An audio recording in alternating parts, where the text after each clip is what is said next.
আসসালামু আলাইকুম। আজকে আপনাদের সাথে শেয়ার করব দারুণ একটা চকলেট কেকের রেসিপি। খুব সহজে বাসায় এই চকলেটের স্পঞ্জ কেক বেসটা তৈরি করে নিতে পারেন। আর থাকছে সকল টিপস।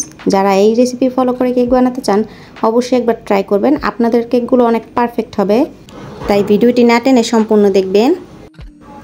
এজন্য প্রথমে আমি একটি বাটি আর একটি চালনি নিয়েছি। দিয়ে দিচ্ছি 1.5 কাপ পরিমাণ ময়দা।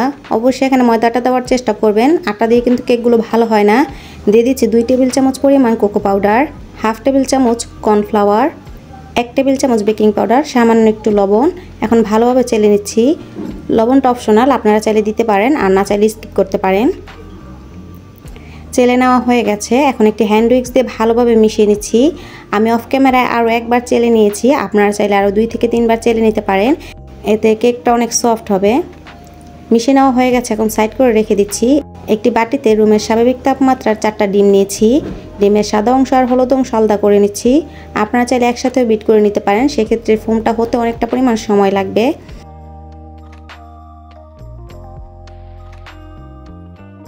আলাদা করে নেওয়া হয়ে গেছে। এখন একটি হ্যান্ড বিটার দিয়ে বিট করে নিচ্ছি।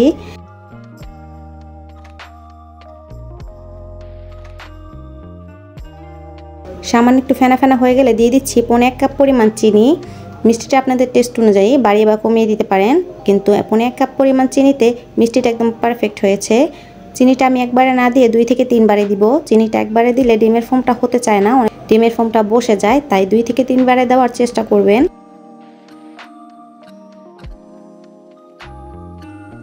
আপনারা চাইলে হ্যান্ড উইক্স দিয়েও করতে পারেন, সেক্ষেত্রে অনেকটা পরিমাণ সময় লাগবে।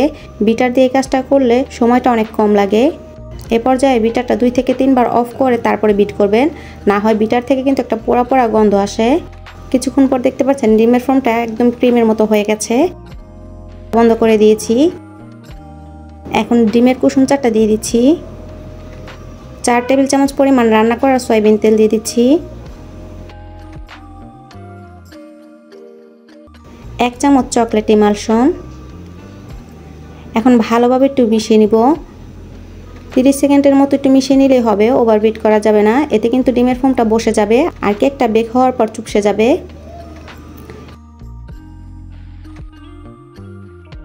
মিশিয়ে নেওয়া হয়ে গেছে। এখন হ্যান্ড উইক্সটা সরিয়ে নিচ্ছি।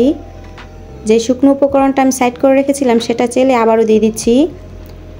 সম্পূর্ণটা দিব না, অর্ধেকটা পরিমাণ দিয়ে হ্যান্ড উইক্স দিয়ে আলতো হাতে মিশিয়ে নিচ্ছি। অবশ্যই আলতো হাতে ধৈর্য সহকারে মিশাবেন। এ পর্যায়ে ডিমের ফোমটা যদি নষ্ট হয়ে যায় কেকটা কিন্তু ফুলবে না, তাই একটু সময় নিয়ে ধৈর্য সহকারে মিশাবেন।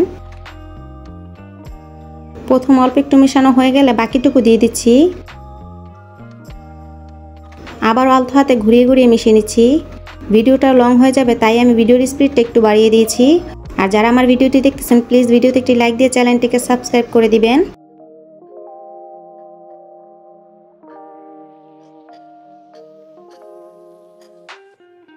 মিশিয়ে নেওয়া হয়ে গেছে। হ্যান্ড উইক্সটা সরিয়ে নিচ্ছি। এখন একটা স্প্যাচুলার দিয়ে সাইডের ব্যাটারগুলো মাঝখানে এনে আবার একটু মিশিয়ে দিচ্ছি। এখানে 8 ইঞ্চি সাইজের রাউন্ড শেপের কেক মোল নিয়েছি। মোলটাকে আমি আগে সেট করে নিয়েছিলাম। এখন সম্পূর্ণ ব্যাটার ঢেলে দিচ্ছি।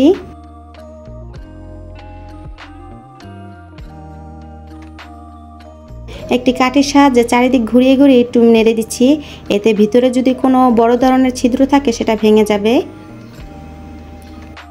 চুলা একটি হাঁড়ি 10 মিনিট হাই হিটে প্রিহিট করে নিয়েছি। কেকের মোলটা দিয়ে ঢাকনা দিয়ে ঢেকে অপেক্ষা করব 40 মিনিট। এই 40 মিনিট আমার কেকটা কিন্তু হয়ে গেছে।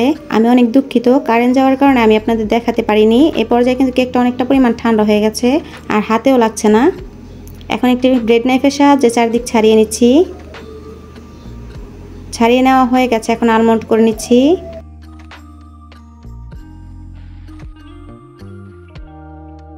আমি আপনাদের কাছ থেকে একটু দেখিয়ে দিচ্ছি কেকটা কতটা পরিমাণ সফট হয়েছে।